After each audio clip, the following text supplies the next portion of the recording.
இரவு. காடு முழுக்க அமைதி. ஆனா அந்த அமைதிக்குள் ஒரு பயம் மறைந்து கிடந்தது. நித்யா மெதுவாக முன்னே நடந்தாள். அவள் மனசுல ஒரு விசித்திரமான உணர்வு. திடீரென்று அவள் கண்கள் மூடியது.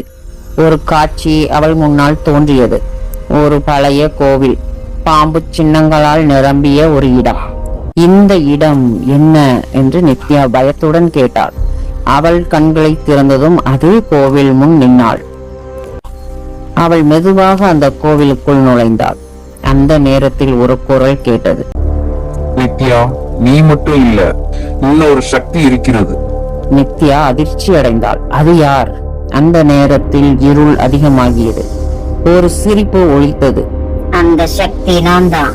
இருளில் இருந்து ஒரு உருவம் வெளியே வந்தது. அது நித்யா மாதிரியே தான் இருந்தது. ஆனா அவ கண்கள் சிவப்பு, அவள் சுற்றி கருப்பு ஒளி. நான் உன் நிழல், உன் எதிரி. நித்யா நடுங்கினாள். இது எப்படி சாத்தியம்? இரண்டு சக்திகள், ஒரே முகம். ஒரு பக்கம் பச்சை ஒளி, மற்றொரு பக்கம் சிவப்பு ஒளி. அவை ஒன்றுடன் ஒன்று மோதின. சக்திகள் மோதும் சத்தம் காற்றை கிழித்தது. நித்யா குழப்பத்தில் இருந்தாள். நான் இதை எப்படி தோற்கடிப்பேன்? அதே நேரத்தில் முனிவரின் மீண்டும் குரல் ஒலித்தது. அது வெளியில் உள்ள எதிரி இல்லை, அது உன் உள்ளே இருக்கும் இருள். நித்யா கண்களை மூடினாள். அவள் மனதுக்குள் ஒரு போராட்டம் ஆரம்பித்தது.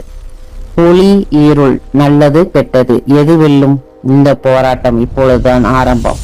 அடுத்த எபிசோடில் நித்யா தனது உள்ளே உள்ள இருளை வெல்ல முடியுமா? வானம் கருமையாகிறது. மின்னல் மின்னுகிறது. நித்யா அமைதியாக நின்றாள். ஆனால் அவள் கண்களில் ஒரு உறுதி இருந்தது. இப்பொழுது நான் தயார். அந்த நேரத்தில் வானத்தை கிழித்து ஒரு பெரும் உருவம் இறங்கியது. அவன் கருடன் ராஜா. நித்யா அவனை நேராக பார்த்தாள். நான் பயப்பட மாட்டேன். திடீரென்று கருடன் தீ போல் ஒரு தாக்குதலை விட்டான். அது நேராக நித்யாவை நோக்கி வந்தது. அவள் கைகளை உயர்த்தினாள். பச்சை ஒளி அவளை சுற்றி ஒரு கவசமாக மாறியது. தீயும் சக்தியும் மோதின. அந்த சத்தம் காடை முழுவதும் அதிர வைத்தது. கருடன் சிரித்தான். இதுதான் ஆரம்பம். அவன் வானத்தில் உயர்ந்து பறந்தான். நித்யாவும் அவனை பின்தொடர்ந்தாள். இருவரும் வானத்தில் மோதினார்கள். ஒரு பக்கம் தீ, மற்றொரு பக்கம் பச்சை சக்தி. கருடன் கத்தினான். என் சக்தி தீயின் சக்தி. அவன் ஒரு பெரிய தீ புயலை உருவாக்கினான். அந்த புயல் நித்யாவை சுற்றி கொண்டது. இது ரொம்ப சக்தி வாய்ந்தது. அவள் கீழே விழ ஆரம்பித்தாள். ஆனால் அந்த நேரத்தில் அவள் கண்களை மூடினாள். அவள் உள்ளே உள்ள ஒளியை நினைத்தாள். நான் பலவீனம் இல்லை. அவள் உடம்பு முழுவதும் பச்சை ஒளி பரவியது. அவள் மீண்டும் எழுந்தாள். இதுதான் என் உண்மையான சக்தி. அவள் கைகளை முன்னே நீட்டினாள்.